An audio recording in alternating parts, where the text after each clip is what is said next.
rule on a case brought by the Trump administration that could end birthright citizenship.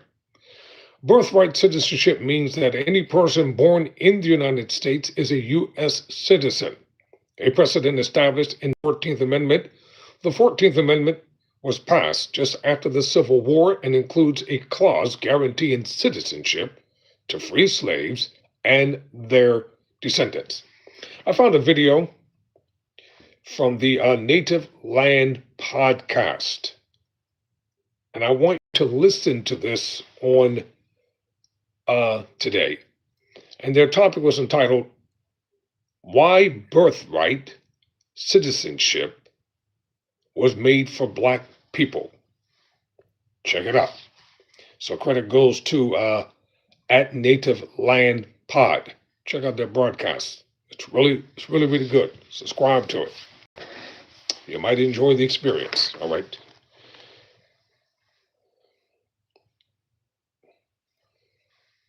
The Supreme Court has agreed finally, and I'm not surprised to hear the birthright citizenship case on the merits, and so I think that's the logical place to start because birthright citizenship is a fundamental right in this country, right?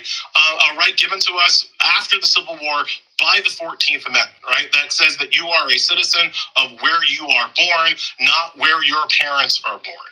And the Supreme Court and the conservatives want to take that away and return us to truly an antebellum, a pre-Civil War state of affairs. And I say that because you have to understand why birthright citizenship is here in the first place, right? Like, yes, it was here to provide citizenship to newly freed Africans after the Civil War. Yes, great. But what was it really changing? What the 14th Amendment did was create an entirely new concept in this country called the American citizen. See, before the 14th Amendment, in the pre-Civil War days, citizenship did not flow down from the federal government, it flowed up from the states. So whether you were a citizen of the United States of America, there was no such thing. You were a citizen of Georgia, you were a citizen of Missouri, you were a citizen of New York. That's how they did it. And that's why we had a war. Because obviously Missouri was like, black people can't be citizens. And Illinois was like, actually, black people can't be citizens. And you can't have a country with those. You can't have a country where your citizenship changes depending on which side of the railroad track you live on. That's unworkable and led to the bloodiest war in American history. The 14th Amendment solved all that by saying, okay, all right, we're not going to have every state doing what they want. One standard of citizenship, a federal standard of citizenship, an American standard of citizenship, right? So that's number one of why it's here. Second reason why it's here, and you'll see Republicans always talk, well, you know, Western Europe doesn't do birthright citizenship. No, they don't, because they're colonialists. Having citizenship be based on where your parents are from, specifically where your father is from, is a colonial idea.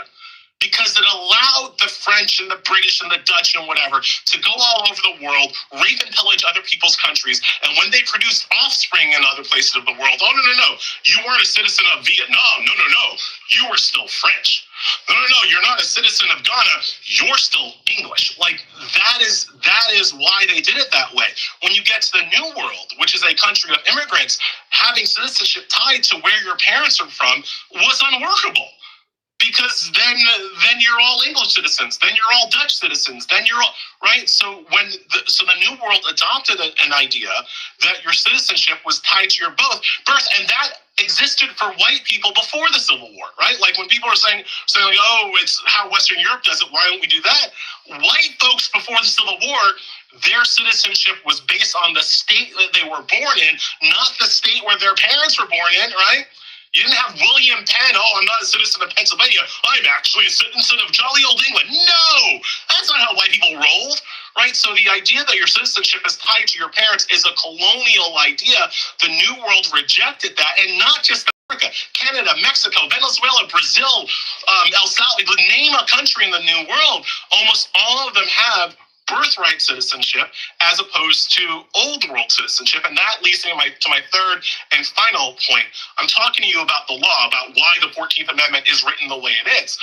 But there's also a level of disgusting moral hypocrisy when a nation of colonizers, usurpers, and thieves purports to say that a person born in these lands is not a citizen of these lands, and actually it's based on where their parents are born, right? We stole this country from people who, wait for it, were born here.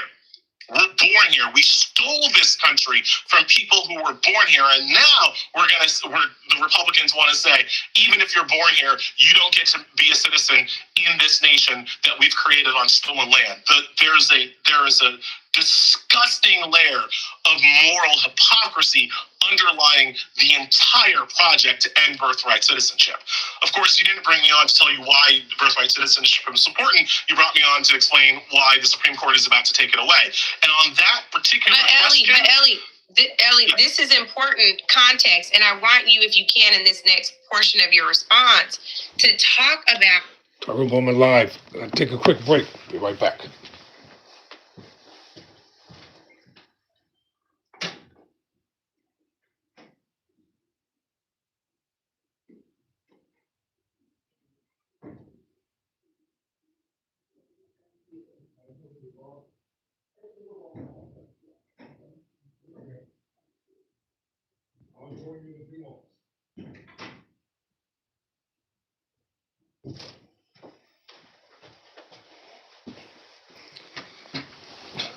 Thank you, ladies and gentlemen. Let's listen to this about birthright citizenship. Because this is going to be the next big argument on the docket of the U.S. Supreme Court, with the Republicans attempting to end birthright citizenship. And if you think it's not important, it's important because with the immigration policies being what it is, it would have a dramatic effect if the Supreme Court ends birthright citizenship. If you think it can affect us, think again. Oh, why folks who may be at home, folks who look like us, parents are born here, we're here for multiple generations, we're stolen from, our original land, right? But there are some folks who look like us who are like, well, this isn't going to apply to us because this is really about the immigrants that we're mad at for taking our opportunities and they got our jobs and this and that. So they're thinking that this birthright citizenship case, if they've heard about it, is going to target children of immigrants, not necessarily us. Can you talk about why that is also inherently flawed? Really good question, Angela, particularly about the politics around it. Really good question. Yeah, so for people who think that this is only going to affect Latino illegal immigrants, I would ask you guys this. Prove it. Prove that your parents were citizens of the United States when they ask you. How are you going to do that, right? They don't always keep great records on where we were stolen from and where we came from. Not all of us. I happen to be able to trace at least a part of my lineage all the way back to a plantation that was freed when Sherman came marching through the South. Most Black people aren't that lucky. Most Black people don't have that kind of record keeping in their family tree.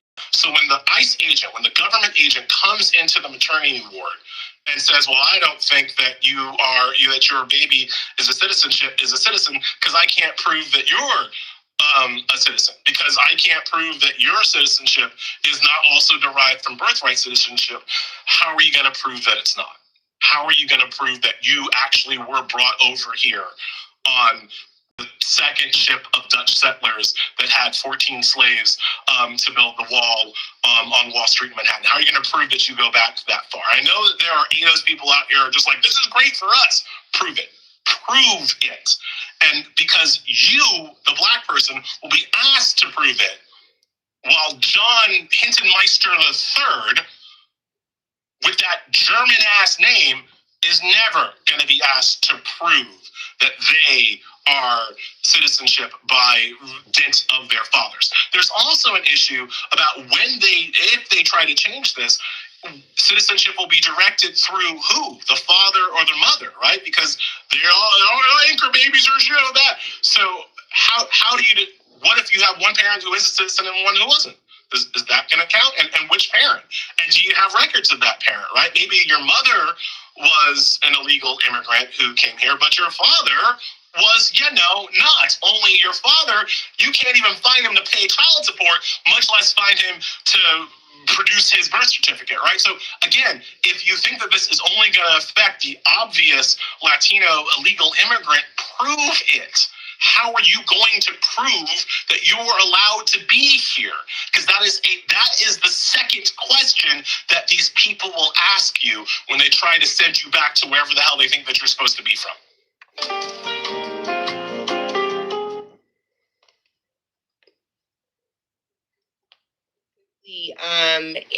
Andrew is not feeling well, so Andrew's gonna go for the rest of the day. I know he's gonna go get some rest. So we're gonna let him go so he can sleep off this Mucinex or whatever he took to get better. But Ellie, because Andrew's leaving, I got a quick follow up. That question is, you guys that know that I've been dealing with medical stuff with my mom, so I had to find her birth certificate recently, and this is crazy. Like, to Ellie's point, think about these technicalities, which we've also seen like with voting records too. On my mom's original birth certificate, they reordered her middle name and her first name.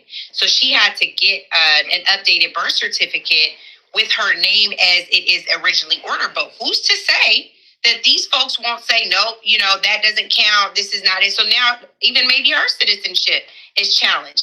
Our elders, my grandmother, when she passed, was 105. When you talk about 100 years ago, our records in the South weren't tight.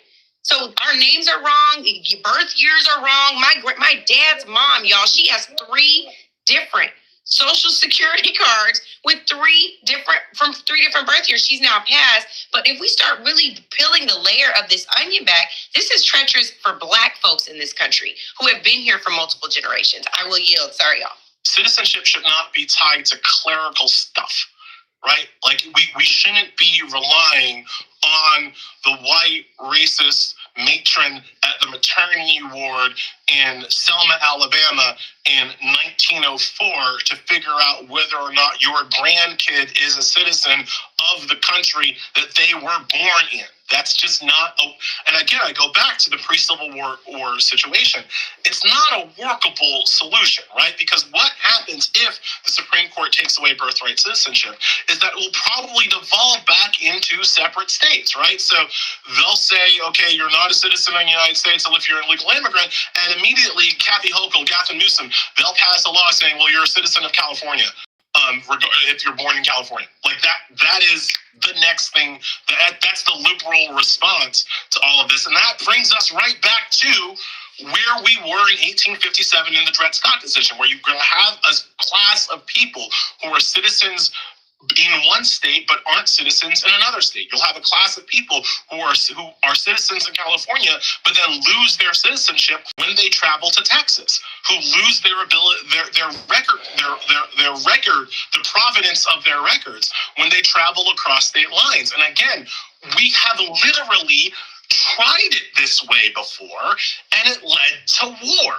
So I don't understand always people's apathy towards this particular issue. I do think that part of it is racialized. They think it's only going to hurt a certain class of people and not all classes of people that white folks want to hurt.